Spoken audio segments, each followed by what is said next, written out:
We're finally getting Daytona 500 practice back, plus NASCAR simplifies their qualifying and practice schedule for 2025. Trackhouse announced a really cool lineup for the Rolex 24 Hours at Daytona for the GTD class, and we have some more things to talk about with the NASCAR lawsuit, including the potential issues going on with the Stewart-Haas Racing charter transfer to the teams.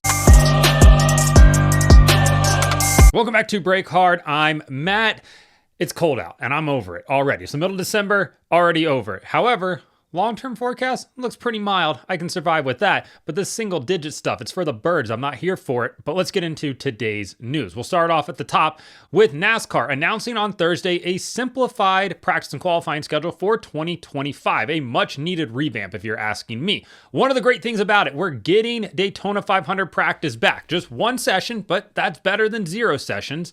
It'll be one 50-minute session on February 12th. That is Wednesday. The session will happen before Daytona 500 Media Day and before Daytona 500 qualifying, which will be that night at 8:15 on Fox. So that is a much welcome change because at the very least, we need these guys to be able to go out and shake their cars down so they don't go into 500 qualifying and suffer an electrical issue, mechanical issue, something that we've seen happen to a number of guys over the last few seasons. And it's unfortunate that your practice or your qualifying run can get ruined when you could just have a 50-minute practice. It's the biggest race of the year. It deserves to have a practice session. Doesn't need all the practicing that the Indianapolis 500 has, but it still needs at least a session. I mean, I'm glad that they changed that there. That is a big win for everybody. NASCAR also announced changes to the practice and qualifying schedule for 2025 as well. Again, much needed changes. Let's go through it. So they've simplified practice and qualifying, which is a much needed change. The standard going forward now, 2 25-minute practice sessions. Group 2, Group 1. Group 1 will typically have your faster cars in it, set by a metric. 70% of the weight goes into your previous finish, along with other things. But typically you'll see everybody in that latter group going forward. There will now be one single qualifying session, one single car run for each car. That is a much needed change. We don't need the 2-round qualifying format where we had, all cars go through and then we have a 10-car shootout. Just don't need that anymore. However, that will still happen at super speedways. We'll get there. But for tracks like all the intermediates, that will be the schedule going forward. 2 25-minute sessions and then single car, 1-round qualifying. Fantastic. Love it. On short tracks, it will once again be 2 25-minute sessions, Group 2, Group 1. Fantastic with that. Be 2 laps. Again, it's a short track, makes a lot of sense.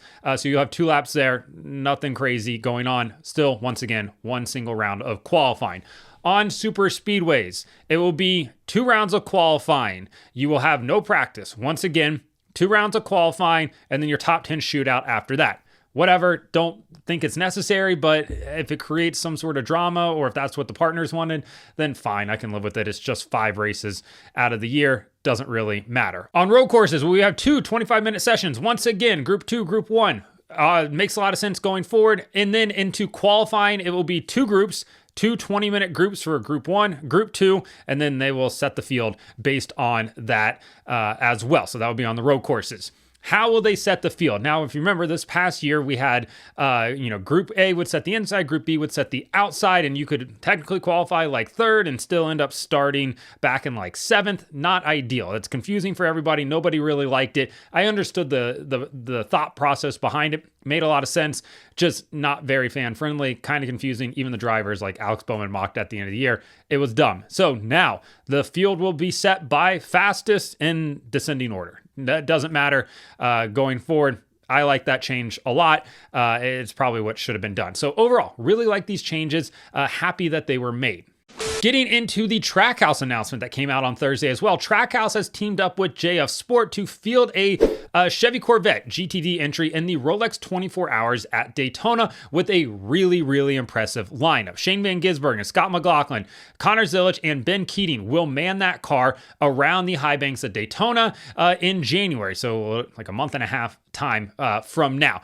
Really stout lineup. If you're not familiar with who these guys are, let's go through the resumes very quickly. You have Shane Van Gisbergen, 3-time Australian Supercars champion, 81-time race winner down there. He's won the Bathurst 12-hour. He's won a NASCAR Cup Series race on debut. He's won 3 NASCAR Xfinity Series races this past year. All around badass behind the wheel of a race car. Move over to Scott McLaughlin, also a 3-time Australian Supercars champion. 57 wins down under, 7 IndyCar wins, sat on the pole for the Indianapolis 500 this year. Also, all-around badass race car driver. Connor Zilisch, the 18-year-old, might be 19 now. I don't know. I don't keep track of that guy's age. However, really stout race car driver. Won the LMP2 class in Daytona in 2024, as well as the Sebring 12-hour as well this year. Really stout. 7 ARCA wins in 2024, 1 in his NASCAR Xfinity Series debut at Watkins Glen earlier this year. Again, a guy that is an all-around badass race car driver. And then you have Ben Keating, who's like in his late 50s. He's a bronze-rated driver, but he has won basically every big sports car race under the sun, and he's going to help bankroll this as well. Really, really stout lineup. I'm super excited to see what this team can do.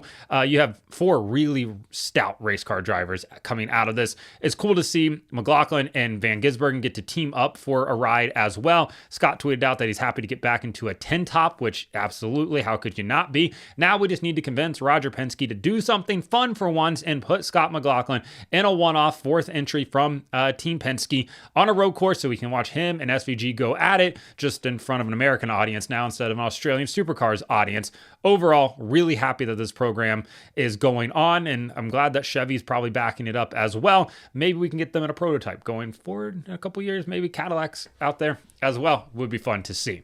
In a new court filing, Front Row Motorsports general manager Jerry Freese said that NASCAR president Steve Phelps verbally agreed to transfer the charter that they had purchased from Stewart-Haas Racing over to FRM, but now says that NASCAR has basically reneged on that verbal agreement, saying, quote, NASCAR has made it clear that it will not approve the transaction unless we abandon our antitrust claims and dismiss the lawsuit. He also said that FRM has made significant investments into starting up this 3rd team, and that's why they've included it in their filing today. Also in that filing are statements from Joe Custer, who is the president. I don't know. He's running the Haas factory team, ran Stewart-Haas Racing as well. And he also said that NASCAR conveyed to him multiple times that they would transfer the charter once all the paperwork was done, and said that they don't have the resources over at the Haas factory team to field a 2nd or 3rd NASCAR Cup Series car and don't want to in 2025. So they're, banking on being able to sell these charters over. And he also added, quote, with each passing day without consummating the sale transactions, the value of those charters and likelihood of finding replacement buyers materially diminishes. And he's not wrong there. The value of those charters continues to go down with each passing day because everybody knows that if they have to put those charters back out onto the market, they're going to be desperate to sell them, which means that they're going to be able to probably undercut the price for it, lowball them and get it for a steal. Right now, the rumored price that they've sold those charters for, somewhere between 27 to $30 million, somewhere in that range right there. So yeah, they probably would really like to get this sale done going forward. And NASCAR has no intention of making sure that that happens, saying that they will not grant the transfer while this litigation continues. And I understand some people are probably going to be upset about it, but from a NASCAR standpoint, it makes sense. Stewart-Haas Racing has already signed the charter agreement for those charters for 2025. The fact that they're selling them now isn't NASCAR's fault. It isn't NASCAR's problem right now. They knew they were going to sell these charters. They didn't get those transfers done before the end of the season, before they signed the new charter agreement, meaning that those charters are kind of just sitting in limbo because the teams that did buy them, well, they've not signed the new charter agreement. So from a NASCAR standpoint, they can't exactly accept the transfer of those charters knowing that they're not going to be used for the most part. And right now they have signed the charter agreement, even though they're not being used. The legality of that is simpler than the legality of if they were to transfer them over to the teams that are suing NASCAR. There's a lot of moving parts here. We just had a judge change yesterday on Wednesday. Frank Whitney no longer doing it. Kenneth Bell will now be the judge of the case. We'll have to see how he rules on the injunction request going forward. That could certainly change how everything goes in this entire process. But it is interesting that this was included in the filing today. I think the biggest part here is the fact that it was a verbal agreement.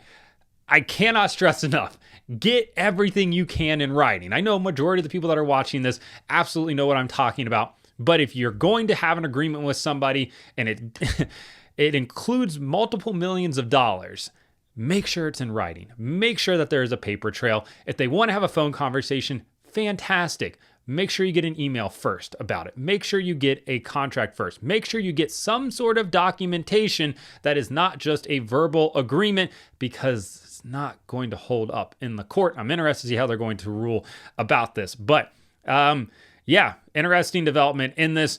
Obviously, Joe Custer, Gene Haas, Tony Stewart, they would all like to have all this behind them. They've now gotten embroiled in a situation they didn't want to be in. They're like, hey, listen, we just want our like $56 million. Then we'll get out of here. And that's not happening right now as it currently stands. So yeah, those charters still sitting in limbo, still waiting to see how the courts are going to decide on those. So let me know in the comments what you think about NASCAR's practice and qualifying changes for 2025, the Trackhouse GTD entry into the Rolex 24 Daytona, as well as the new development in the NASCAR lawsuit and charter situation with Stewart-Haas Racing and 2311 Racing Front Row Motorsports. Like and subscribe to the channel. Follow me on TikTok @BreakHard, Instagram, Twitter, and Facebook @BreakHardBlog.